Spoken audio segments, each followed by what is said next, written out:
Ja, te Charleston Indonesia, Michelin touchy Ibashichin,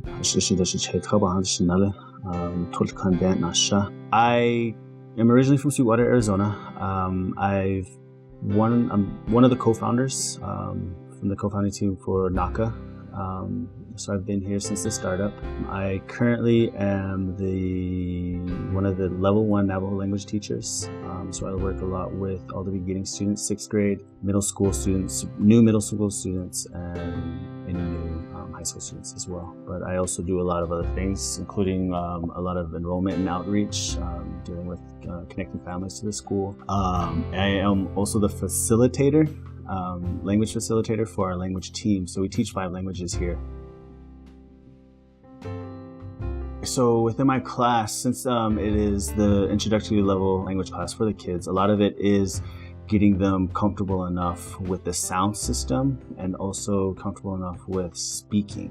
So for a lot of them, speaking a language that they don't understand or just, getting out of their comfort zone is a huge sort of obstacle for some of them. And a lot of it has to do with confidence. Well, what we focus on a lot is in the classroom and at home. So if it's where am I going, where am I coming from, what time did I eat, what time did I go to sleep, what am I eating now, so a lot of it's working with them and just describing day-to-day sort of activities, just to get comfortable with talking about themselves or talking about friends or talking about their family.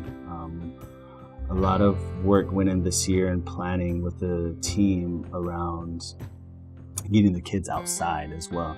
So a lot of what they're working on is the language that's tied to being outside, kinship, and as well as, just everything else to describe that in a simple, as simple as possible, like sentence structure. Because a lot of them it's because the sentence structure is very different than English, like most languages. So a lot of that is just introducing to them that this language is spoken similar to, you would say, like a native Yoda.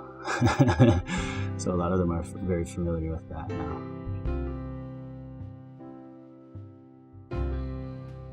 The sound system is based on an alphabet that has about 30, it has 36 characters if it were written out, but that's just a sound system. And then all of that is altered, whether or not the vowels are high tone, low tone, or nasal.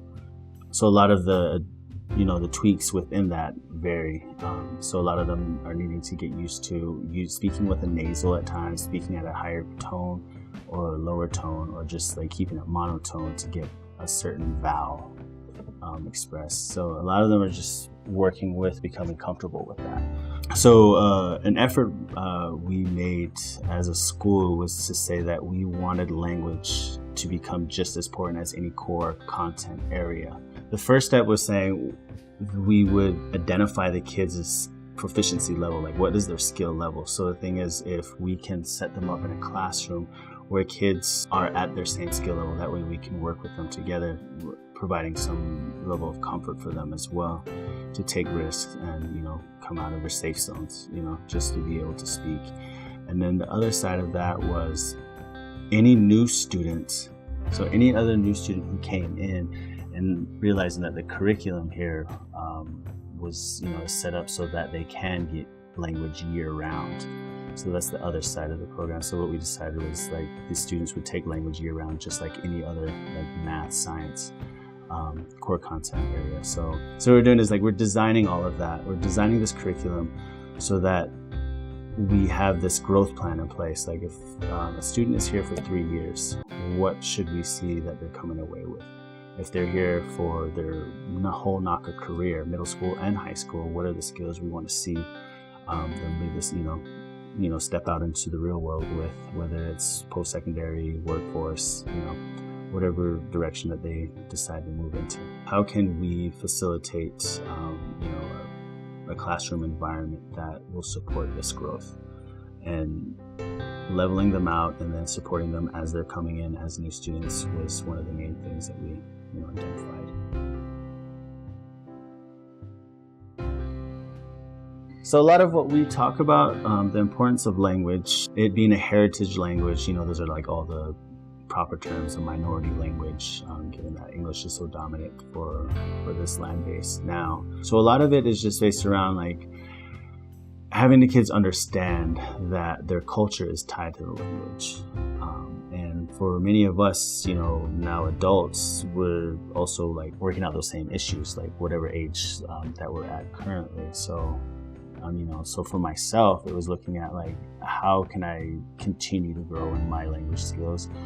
And, this position, sort of teaching position, put me in that space to then begin to look at how can I improve as I'm also like beginning to teach these kids too, because I have to be just as confident. And our ultimate goal as a language team is, just planting the seed that yes, you are this age, but you can continue to grow. So just saying, planting the seed that you will be interested in growing these skills, growing your ability in the language throughout your life.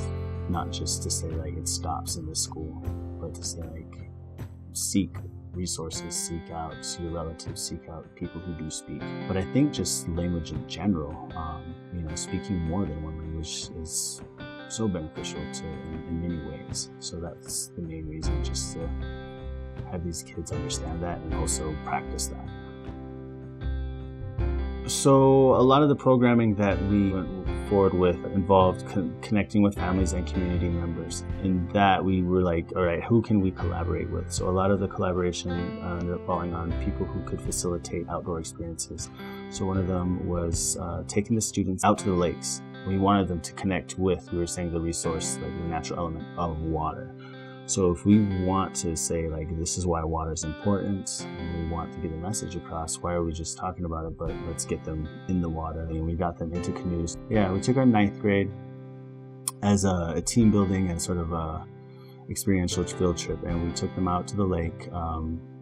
Within that process, we also connected with all the language team to say like, for the language team to facilitate sort of a language experience around it as well. When they're looking at the new year and also learning about months and what the seasonal cycle looks like, we had them create calendars. So with these calendars, what they did is they learned about, the traditional traditional doings and social events that go on within each month, and what the translation of each month means and how that's tied to those cultural events. And in the end, their final project was to create images of their choosing, whether it was traditional or some artistic interpretation. And they created these calendars with these month-to-month images of what was going on. And most of them continue to share that, so we created them so that they could just be recycled. They just dry erase and move on to the next year if they need to. And we had students as well in the beginning section create little books as well, looking at basic sentence structure. Once they were able to get a few sentences together, we had them become more creative with that and then illustrate those as well. What was produced were these little stories of kids eating certain foods. They were also just doing sort of day-to-day things. And the other thing is, I think just for the language team in some way, in some capacity, to connect with the elementary kids as well, so that they get the experience of teaching what they learned, to say like, these are the new skills that you have, and this can be in turn, returned to a younger generation for them, and just for them to understand that and move forward with that.